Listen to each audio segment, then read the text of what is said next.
Hi everyone. सो इस video को start करते हैं। इस वीडियो का पर्पस क्या है वो मैं आपको बता देता हूँ। अभी कल परसों ही मैंने एक्सेंचर की ऑफिशियल हायरिंग पोस्ट करी थी, जो एक्सेंचर के खुद के पेज ने पोस्ट करी है।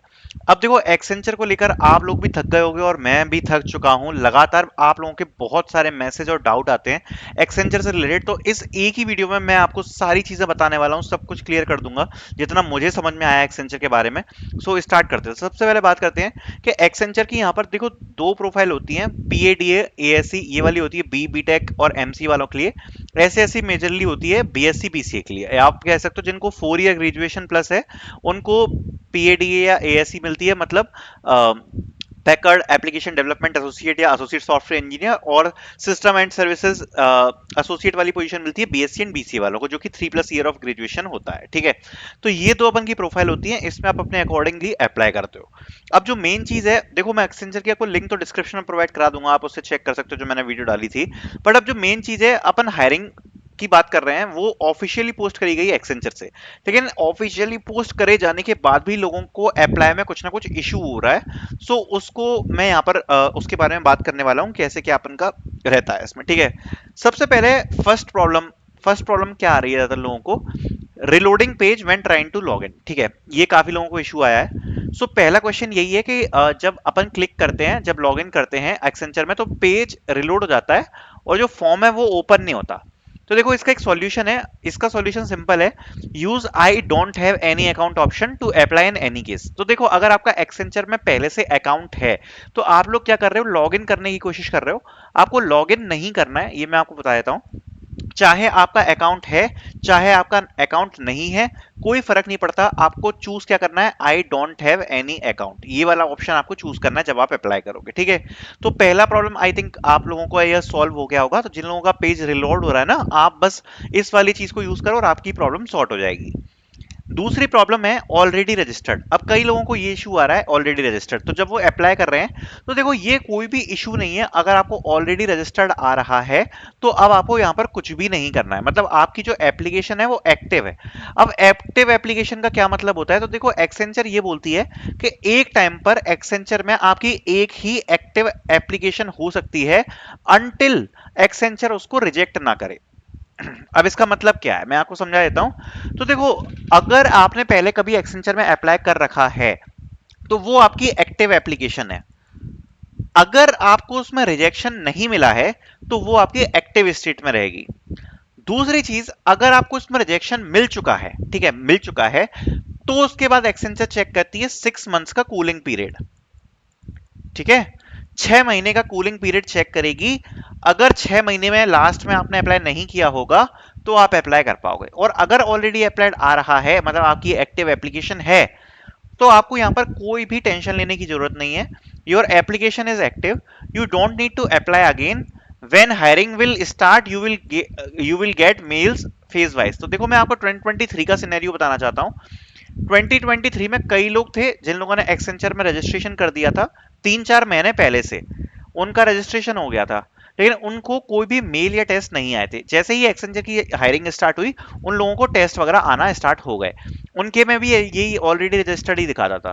तो अगर आपको ऑलरेडी रजिस्टर्ड आ रहा है तो आपको यहाँ पर टेंशन लेने की जरूरत नहीं है, आपको यहाँ पर मेल्स आ जाएंगे अगर एक्सेंचर की हायरिंग स्टार्ट होती है नेक्स्ट मंथ से। ठीक है, तो आप लोगों को फेज वाइज, अब वो उन पर डिपेंड करता है कि वो लोग कब भेजे मेल। ठीक है, तो ये आपका सेकंड प्रॉब्लम का सॉल्यूशन है। आप लोगों को कुछ भी नहीं करना अगर आपको ऑलरेडी रजिस्टर्ड दिखा रहा है। थर्ड प्रॉब्लम की बात करते हैं, that is eligible mail. You get eligible message on WhatsApp, just wait. तो देखो, कई लोगों को ऐसे हैं जिनने रजिस्टर किया, उनको एलिजिबिलिटी का मेल आ गया। अब वो कहते हैं अब आगे क्या होगा। अब आगे कुछ नहीं होगा, आप दूसरी हायरिंग्स में अप्लाई करना स्टार्ट कर दो, क्योंकि जब भी एक्सेंचर की हायरिंग स्टार्ट होगी आपको यहां से मेल आ जाएगा। अगर आपको एलिजिबिलिटी का मेल आ चुका है, इसमें भी एक कंडीशन है, अगर फ्यूचर में कभी कभार रैंडमली ये लोग एलिजिबिलिटी भेजने के बाद भी बाद में रिजेक्ट कर देते हैं। सो अगर आपको बाद में रिजेक्शन मेल नहीं आता है एलिजिबल का मेल आने के बाद भी, तो बस आपको अब कुछ भी नहीं करना है। अगर आपको एक बार एलिजिबिलिटी का मेल आ गया है तो आपको यहाँ पर बार बार अप्लाई नहीं करना है। एक तो दिक्कत क्या है कि बच्चे बार बार अप्लाई कर रहे हैं, बार बार अप्लाई कर रहे हैं, वो आपको और ज्यादा डिफिकल्ट बना रहा है चीजों को। ठीक है, तो जिन लोगों ने बार बार अप्लाई नहीं करना है, जिन लोगों का या तो ये वाली सिचुएशन में जिनको ऑलरेडी रजिस्टर्ड आ रहा है और जिनका एलिजिबिलिटी का मेल आ चुका है, उनको भी वेट करना है बस, और कुछ भी नहीं करना आप लोगों को, ठीक है। जब हायरिंग स्टार्ट होंगी, टेस्ट जाना स्टार्ट होंगे, तो मैं चैनल पे अपडेट कर दूंगा। चौथी प्रॉब्लम जो सबसे ज्यादा आ रही है, you get rejection message on WhatsApp, you can not do anything, wait for more time and apply after some time, some students getting regret mail, able to register now. अब कई लोगों का मानना ये है कि देखो हमारी तो क्वालिफिकेशन मैच हो रही है, क्वालिफिकेशन मैच होने के बाद भी हमें रिग्रेट मेल आ रहा है, रिजेक्शन का मेल आ रहा है, ठीक है। देखो मैं आपको ये बताता हूँ, इसमें इसमें एक सिस्टम जो मुझे लग रहा है वो ये है कि हायर प्रो ने ऐसा कुछ कर रखा है कि अगर एक बार उसने क्या कर दिया, अगर आपको उसने एक बार फ्रीज मोड में डाल दिया, फ्रीज मोड मतलब कूलिंग पीरियड बोल लो, फ्रीज मोड बोल लो, या फिर कुछ ना कुछ में इसने डेटाबेस में ऐसा डाल दिया कि ये लड़का आप कुछ भी करे, हमको इसको रिग्रेट मैसेज ही भेजना है, तो आप जितनी भी बार रजिस्टर करोगे सो आपको नहीं हो पाएगा, आपका नहीं हो पाएगा रजिस्टर, ठीक है। तो ये चीज अगर आपके साथ हो रही है कि आपको रिजेक्शन में मैसेज आ रहा है, ठीक है, तो आपको कुछ नहीं करना, आप हर 15 दिन में बस ट्राई करते रहो अप्लाई करने का, और कुछ नहीं करना, क्योंकि हमें नहीं पता कि कब चीजें खत्म हो जाएंगी। क्योंकि इसका मैं आपको एक सॉल्यूशन बताता हूँ, और मेरे ग्रुप से भी ऐसा बहुत सारे बच्चों के साथ हुआ जिनको ये रिग्रेट मैसेज आ रहा था, ठीक है, आया आया, उनने खूब सर लगाया कि भाई ये क्यों आ रहा है रिग्रेट मैसेज, मतलब क्या रीजन है, लेकिन नहीं पता पड़ा। लेकिन आफ्टर सम टाइम उन्होंने दोबारा अप्लाई किया, और दोबारा अप्लाई करने के बाद उनको एलिजिबिलिटी का मैसेज आ गया कि आप एलिजिबल हो, ठीक है। तो ये चीज ऐसी है जिसमें आप लोग भी ज्यादा दिमाग नहीं लगा सकते हो, मैं भी नहीं लगा सकता हूं।